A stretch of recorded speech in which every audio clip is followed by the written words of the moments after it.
शिरडी का साईं बाबा, उन्होंने पूछा क्या वो भगवान है?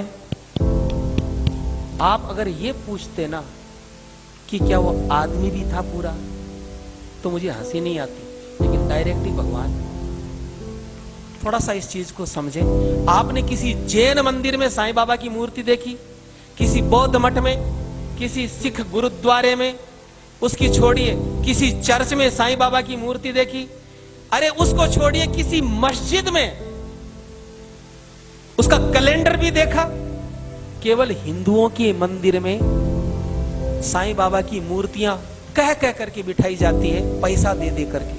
अब ये बीमारी क्या है, आप जरा थोड़ा समझें। साईं बाबा कौन था? सरासर झूठा प्रचार। और मैं जो आपको बात बता रहा हूं बिल्कुल प्रमाणिक, जो साईं बाबा ने खुद ने लिखवाई।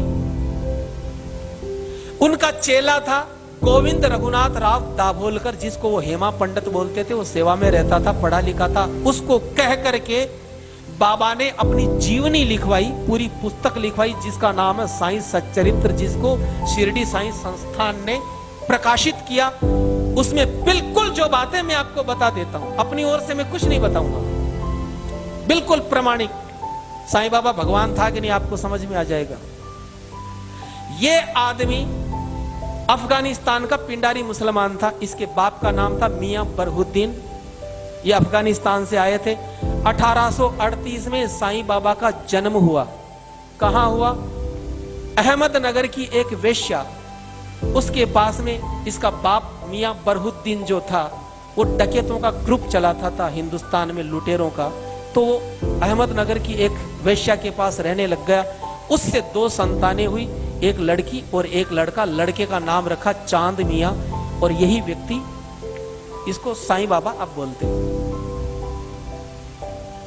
जब ये थोड़ा सा बड़ा हुआ तो झोली फैलाने का काम, फेरी लगाने का काम इसको सौंपा। 6 साल की उम्र से 12 साल की उम्र तक इसने झोली घुमाई और रेकी करता था कि कौन से घर को लूटना है। कभी आप देखते हो चद्दर घुमाते हुए, ये काम इनके पास था। 12 साल की उम्र में साईं बाबा पकड़ा गया अंग्रेजों की जेल में। 8 साल तक डकैतों के ग्रुप के साथ ये पकड़ा गया था, और 8 साल तक अंग्रेजों की कैद में रहा। इसका बाप भाग गया था। फिर इसके बाप ने अंग्रेजों से समझौता करके छुड़वाया। तो अंग्रेजों ने कहा कि तुम हमारे लिए काम करो, हम तुम्हारे लिए करेंगे, तुम्हारे लड़के को छोड़ देंगे। क्या काम है? बोले कि झांसी की रानी लक्ष्मीबाई को हमें जीतना है। इसके बाप ने हाँ करी। वो व्यक्ति, इसका बाप, झांसी में चला गया और रात को गेट खोला। उसने झांसी की रानी को मरवाने का काम, उसमें सहयोग किया इसके बाप ने। 18 साल की उम्र में अंग्रेजों से समझौता हुआ साईं का, तो साईं को भेजा, पूना में भेजा गया।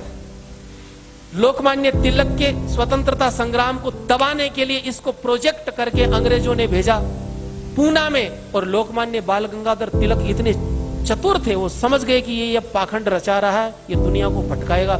लोकमान्य तिलक ने चौराहे पर पटक करके अपनी जूती से पीटा इस आदमी को। वो जूती पहनते थे आगे से, तीखी तीखी सी, उस नीचे पटक करके पीटा और कहा फिर कभी यहां दिख गया तो जान से मार दूंगा।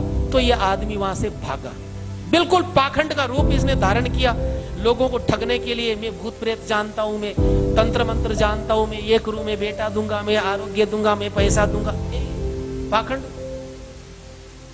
फिर ये व्यक्ति शिरडी में आया 20 साल की उम्र में। शिरडी में क्यों, बंबई में क्यों नहीं? क्योंकि शिरडी में, उस क्षेत्र में संत ज्ञानेश्वर हुए थे। वहां के लोग बड़े श्रद्धावान थे, भावुक थे। तो सोचा कि मेरी दुकान चल जाएगी। वहां पर ये आदमी आया और आकर के धीरे धीरे इसने अपना अड्डा जमाया। रोज ये कुरान का पाठ करवाता। इसका शिष्य था अब्दुल बाबा, कुरान का पाठ करवाता। अपने हाथों से बकरा काट करके, अपने हाथों से बकरा काट करके चावल में मिला करके प्रसाद बांटता। कोई नहीं लेता तो गंदी गंदी गालियां देता।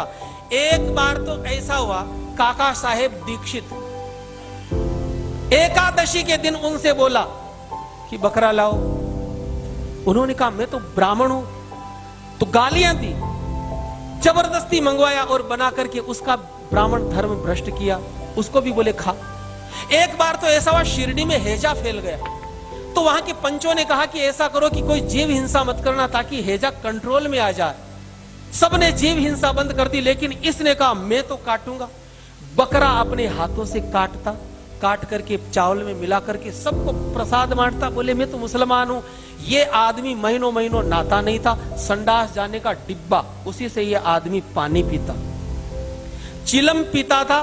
सन 1887 में इसको दमे की बीमारी हुई चिलम की वजह से।